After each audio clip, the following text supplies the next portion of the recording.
तो उठ गई थी आज मैं मॉर्निंग में जल्दी ही, क्योंकि श्राद्ध करना था मम्मी का। तो इसलिए नहा के पहले फटाफट से पूजा कर ली कि अगर पूजा रह गई ना कि मैं खाना बनाने के बाद में करती हूँ तो फिर रह ही जाएगी। तो इसलिए पहले पूजा हो गई तो टेंशन फ्री। उसके बाद अर्शु और उसके पापा दोनों सो रहे थे। मैंने धीरे धीरे से दोनों दरवाजे बंद कर दिए कि बिल्कुल भी किचन से आवाज़ ना जाए, बट विंडो तो खुली थी, थोड़ी बहुत तो आवाज़ जानी ही थी। और फिर सबसे पहले मैंने रखी खीर की, वो लो फ्लेम पे बनती रहेगी, एक साइड पे रख देती हूँ, उसमें ही सबसे ज़्यादा टाइम लगेगा।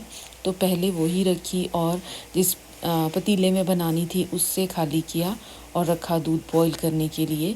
भल्ले की दाल भी निकाल ली कि मैं उसे भी ब्लेंड कर लेती हूँ, बट रुक के करती हूँ। फिर सोचा कि आवाज़ जाएगी अंदर कि सो रहे हैं, तो पहले सब्ज़ी बना लेती हूँ, दाल भी बाद में रखूँगी। कुकर की विसल लगेंगी तो उठ के बैठा हो अर्शनूर, तो फिर फटाफट से सब काटा, आलू वगैरह। और जो जो काम कल रात को करके रखे थे ना, उससे इतना हेल्पफुल हुआ ना, मतलब बहुत ही। एक तो बर्तन बहुत कम गंदे हुए वॉश करने के लिए, और दूसरा झटपट बन रहा था सब कुछ, क्योंकि मेन चीज़ें तो मेरे पास सब कुछ ऑलरेडी प्रिपेयर ही थी इसलिए। तो फिर फटाफट से सब्ज़ी को तड़का लगाया। पहले मैं फ्राई बनाने वाली थी, फिर सोचा पूरियाँ भी होंगी, बहुत ही ज़्यादा हैवी हो जाएगा और अर्शनूर को भी यही खाना देना है, तो इसलिए फिर सिंपल ही बनाती हूँ, ज़्यादा हैवी नहीं। खीर भी हैवी है और वो स्वीट भी है, तो इसलिए।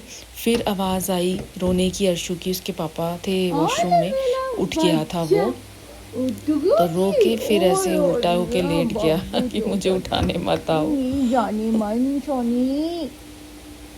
फिर इसके साथ थोड़े से लाड प्यार किए और फिर झट से बोला कि मुझे बाथरूम आ रहा है।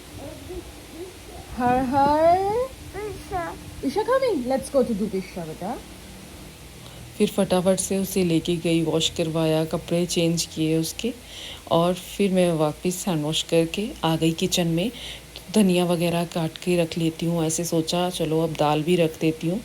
सब्जी भी ऑलमोस्ट डन हो गई थी, तो हस्बैंड ने कहा मैं हेल्प करवाता हूँ, बता क्या कर। मैं कहा कुछ भी नहीं, अब सब कुछ तो हो ही गया ऑलमोस्ट, तो जब पूरियाँ होंगी तब आप करवा देना अगर टाइम हुआ तो, और शुगर परेशान नहीं करेगा तो फिर यहाँ पे हो गई थी सब्ज़ी डन। तो फिर मैंने दूसरी और भल्लों के लिए दही रेडी करके इसे भी फ्रिज में रख दिया था, और उसका जो बैटर होता है भल्ले का वो भी बना लिया था।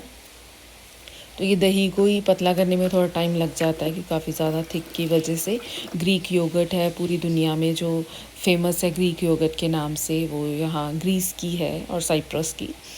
बहुत ही बढ़िया दही होती है। जब मैं आई थी यहाँ पे, मैं दही देख के इतनी खुश हुई थी ना, बहुत ही ज़्यादा, कितना थिक दही, एकदम क्रीम जैसा, बहुत ही अच्छी है। और फिर दाल का तड़का भी रेडी कर लिया।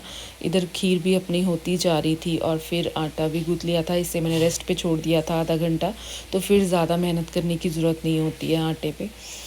और फिर लगा दिया दाल को तड़का, इसके अंदर भी हरा धनिया डाल दिया और कर दिया, सब हो गया रेडी ऑलमोस्ट। तो खीर का मेन जो टाइम लेती है वो खीर ही थी, और पहले किए भल्ले फ्राई, उसके बाद पूरियाँ बनाई।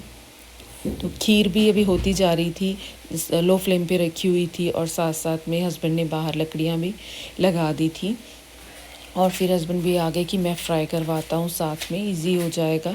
बट क्योंकि सब्जियाँ वगैरह बन गई थी तो कुछ इसमें ज़्यादा टाइम नहीं लगा, और मैंने पेड़े भी रेडी करके रख लिए थे। तो इधर मैंने भल्ले निकाल लिए, हमारी सासू माँ की फेवरेट चीज़ दही भल्ले वो इतने बनाते थे ना, कुछ भी, किसी का भी बर्थडे, कुछ भी होता था ना, छोटी से छोटी चीज़ या बड़ी से बड़ी, तो दही भल्ले तो बनाते ही थे। और वो भी किलों के हिसाब से कि जो जो आ रहे हैं वो खाएं भी और भर भर के लेके भी जाएं, वो ऐसे बनाते थे इतना ज़्यादा।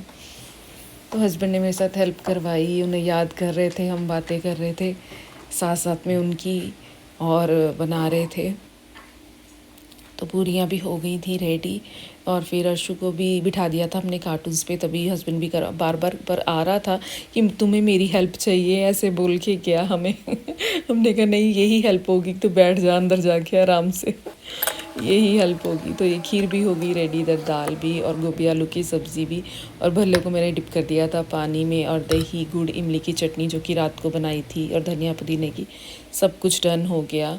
और फिर लगा दी प्लेट पूजा के लिए जो अर्पित करते हैं आग में तो हस्बैंड ने आग भी लगा दी थी। फिर अर्शु को थोड़ा थोड़ा सिखाया, ऐसे करना है, ऐसे करना है।